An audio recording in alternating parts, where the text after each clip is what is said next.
And good morning, everybody. It's time now for Putnam County Today here on 94.3 WREB. With us from Beyond Homeless Incorporated, Tanis Monday. Good to see you. Good to see you as well. Thanks for letting me come in and chat and catch everybody up on things that are going on. We haven't seen you for a while. Thought it'd be a good opportunity for you to come in and kind of give us an update on what's going on down at Beyond Homeless. An update.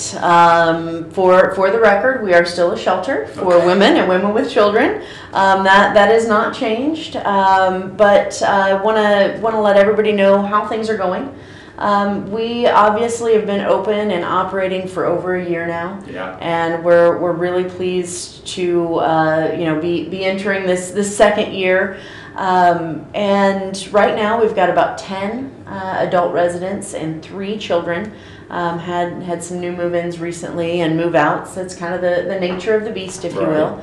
But it was really, really heartwarming. There was a day last week where one of my former residents stopped in, and they are doing really well. They have a job and they're renting a place, and things are going well. Now, you know, that doesn't mean that there's not problems. Don't we all have problems? Exactly. I mean, you know, we've all had those bumps along the way. But it's just very, very heartwarming and inspiring to know that we played a part in allowing that place for her to jump springboard back into independent living and really that environment that she has chosen to place herself in. So it's a really good thing to know that we are making a difference. Well, that is cool. Yeah. And you know, your numbers up and down all the time, right? That's right. We never know what one day will bring versus the next. There was a day or a couple weeks in June that I had so many calls for inquiry. I wondered if the moon was hanging a little different or something. But we really appreciate all the folks who donate meals at the shelter and their willingness to work with us, call before they come in to find out how many residents they have or we have, so they know how many they're preparing for, and knowing that things change. And we'd like to send a hearty thank you to all of our financial supporters and folks who donate food and items that we need around the shelter. People often ask, well, what do you need at the shelter? And my answer is everything that you need at your house times however many residents you have. We go through the things that are not glamorous but really make a difference. If you run out of them at home, toilet paper, trash bags, paper towels, those types of things will continue to be a daily need for us. We want to send a huge thank you out to Greencastle City and the county commissioners for their financial support this year. We are so very lucky in this community to have the support that we do. I know I've talked to many other shelters who receive absolutely no funding from their local governmental organizations, and they're quite jealous of the support that we have in this community. So we are very blessed to have that support and the support of the many organizations, the churches, the sororities and fraternities and fraternal organizations that we do. So just a huge thank you, and we really appreciate that. We don't want to see that go away. Obviously, that helps us continue. Every donation that comes in of items we use are monies that we get to spend on programming or on these other things, because we don't have to buy those in-kind donation items. And of course, financial support is always appreciated. We do have to have our space. We have to keep the lights on. We have to have all of those things that keep us a shelter. It's hard to have a shelter without a place to be in. So. Talk to us a little bit about the program, and because you don't just give somebody a place to crash forever, right? That's right. We are a 30-day shelter. So when residents come in, basically we have to do a background check. We have to make sure they're appropriate for our program. We're not a domestic violence shelter, so if they need protected shelter services fleeing from domestic violence, we make sure that we route them in the appropriate direction.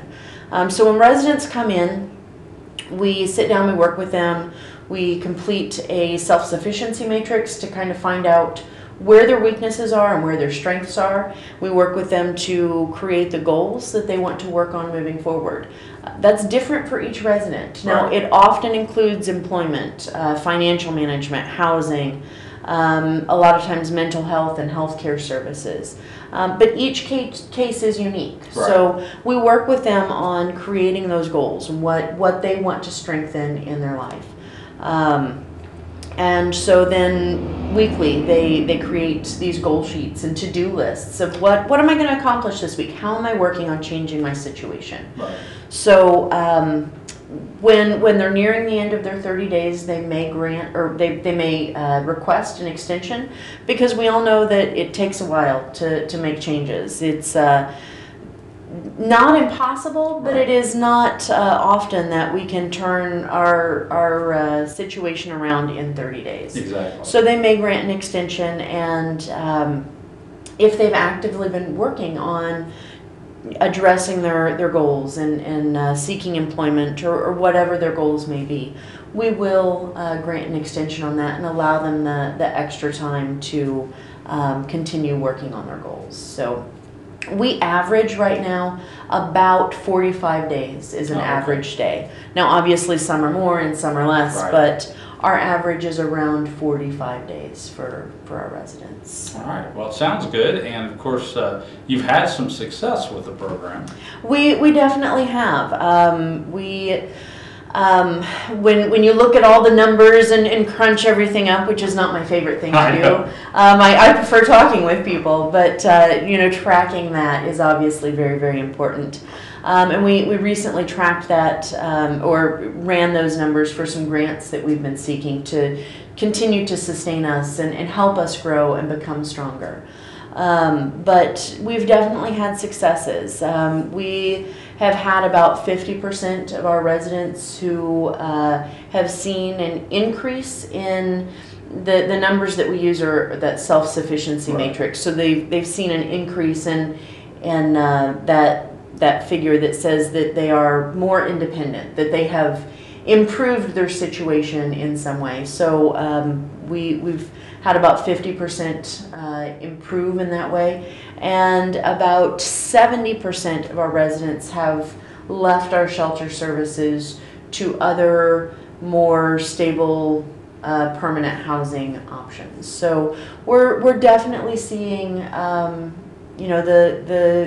the situation's improving for residents. So you mentioned there about fundraising and grants and everything. You guys got some fundraising efforts going on all the time, right?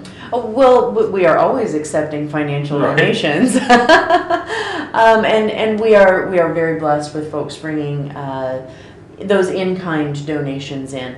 But we have had several organizations approach us wanting to apply to their higher up organizations for grant funding for items that we need. We are blessed with board members who are willing to talk to folks within the community about about their passion for why they are involved and why they feel it's important to financially give. We have applied to 2 major grants this year and several smaller grants. Very, very fortunate to be working with the Community Foundation currently in a grant. So yes, we are always seeking those funds. And one of the things that I think it is most important and why we need to grow those funds is because the programming that we want to offer, we want to see the numbers, the impact that we are making, the change that we're making, the improvements that our residents are seeing. We want to see that number growing. And I can say that it's very, very hard when you have 10 residents or more, as we've had, to be able to provide that one-on-one piece Right. that residents need. I was in the office this morning, and a lot of times we see residents who are coming in who, it's not that they are not capable of doing something, but they've not built that confidence in themselves. Right. And they feel completely defeated. And sometimes they just need someone to walk them through that process until they build some of that self-esteem back up. And that is really hard to do when we are limited on staff and when we're limited on our personal resources of what we can provide.